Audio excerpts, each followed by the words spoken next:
কাঞ্চনপুরে জগন্নাথ দেবের নাট মন্দিরের শুভ উদ্বোধন করলেন রাজ্যসভার সাংসদ কনাদ বরখাস্ত। উন্নয়নের আশ্বাস রাজ্যসভার সাংসদের। কাছাড় জেলার শিলচর শহরের পার্শ্ববর্তী অঞ্চল কাঞ্চনপুরে জগন্নাথ দেবের নাট মন্দিরের শুভ উদ্বোধন সম্পন্ন হল ধুমধাম করে। আজ মঙ্গলবার আয়োজিত এই অনুষ্ঠানে নাট মন্দিরের উদ্বোধন করেন রাজ্যসভার সাংসদ কনাদ বরখাস্ত, জেলা পরিষদের কঙ্কন নারায়ণ শিকদার সহ স্থানীয় বিশিষ্ট ব্যক্তিত্বরা। উদ্বোধনী অনুষ্ঠানে মন্দির কমিটির পক্ষ থেকে রাজ্যসভার সাংসদকে সংবর্ধনা প্রদান করা হয়। বক্তব্য রাখতে গিয়ে স্থানীয় এবং মন্দির কমিটির সদস্যরা কাঞ্চনপুর এলাকার বিভিন্ন সমস্যা এবং জগন্নাথ মন্দিরের উন্নয়নের দাবি উত্থাপন করেন। প্রত্যুত্তরে সাংসদ কনাদ বরখাস্ত এবং জেলা পরিষদের কঙ্কন নারায়ণ শিকদার আশ্বাস দেন, জগন্নাথ মন্দিরের উন্নয়ন এবং কাঞ্চনপুর এলাকার সমস্যার সমাধানে তারা ইতিবাচক ভূমিকা নেবেন। এদিন সাংসদ ঘোষণা করেন, মন্দির উন্নয়নের জন্য তিনি 5 লক্ষ টাকার অনুদান প্রদান করবেন।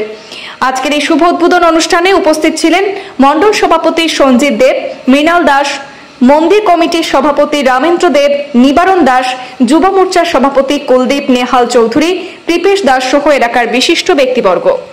যেসব অঞ্চলে আগে সংগঠনে দায়িত্ব থাকার সময় বিভিন্ন জায়গাতে গিয়েছি, বিভিন্ন অঞ্চলে গিয়েছি, অনেকের সাথে পরিচয় হয়েছে।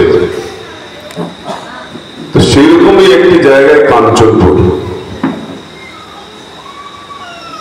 আমার মনে আছে 90-এর দশকে যখন আমরা নির্বাচনের কাজে এখানে আসতাম, তখন এখানে ঘাগড়ার উপরে পাকা সেতু ছিল না।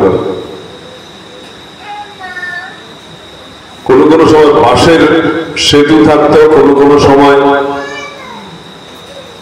এখানে নৌকা দিয়ে আমাদেরকে এপারে আসতে হতো। যাই হোক, পরবর্তী সময়ে প্রয়াত বিমলাল সুরের প্রচেষ্টায় এই কাঞ্চনপুর শিলচর শহরের সাথে যুক্ত হয়। এই এখন যে ব্রিজ যেটা রয়েছে, যে সেতু যেটা রয়েছে, পাকা সেতু যেটা, সেটা তাঁরই প্রচেষ্টায় এখানে এই ব্রিজ তৈরি করা হয়েছিল। এবং এই কাঞ্চনপুর অঞ্চলে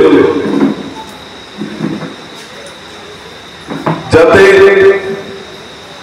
যে সমস্যা রয়েছে, সেই সমস্যা কিভাবে সমাধান করা যায়, এখানে যারা নাগরিকরা যারা রয়েছে তাদের জীবনমান কিভাবে আরো উন্নত করা যায়, এ নিয়ে বিশেষ করে ভারতীয় জনতা পার্টিতে যারাই নেতৃবৃন্দরা ছিলেন তাদের একটা বিশেষ দৃষ্টি থাকত।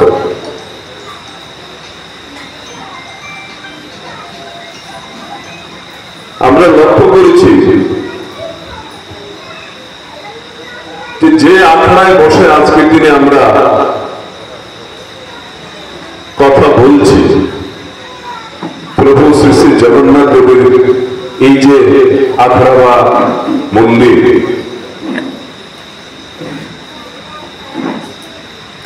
এই মন্দিরে আমি আগে একবার এসেছিলাম এবং তখন আজকে যে সুন্দর যেটা একটা পরিকাঠামো তৈরি করা হয়েছে সেরকম ব্যবস্থা ছিল না। কিন্তু এই আখড়ার চৌহদ্দির ভিতরে ঢোকার পরে মনের ভেতরে একটা অপরিসীম একটা শান্তির একটা ছোঁয়া আমাদের মনে লেগেছিল।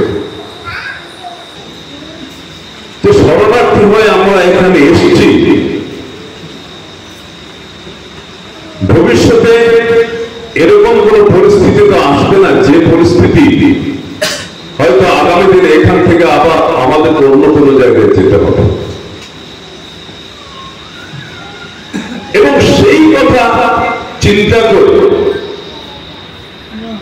যদি শরণার্থীদেরকে সুরক্ষিত রাখার কথা কেউ চিন্তা করে থাকে, তার জন্য পদক্ষেপ নিয়ে থাকে, তাহলে সেটা ভারতীয় জনতা পার্টি। তো স্বাভাবিকভাবে যেহেতু ভারতীয় জনতা পার্টিকে আপনারা মনে প্রাণে ভালোবাসেন, ভারতীয় জনতা পার্টি পশ্চিমবঙ্গের যারা জনপ্রতিনিধি আছেন তাদের প্রতি আপনাদের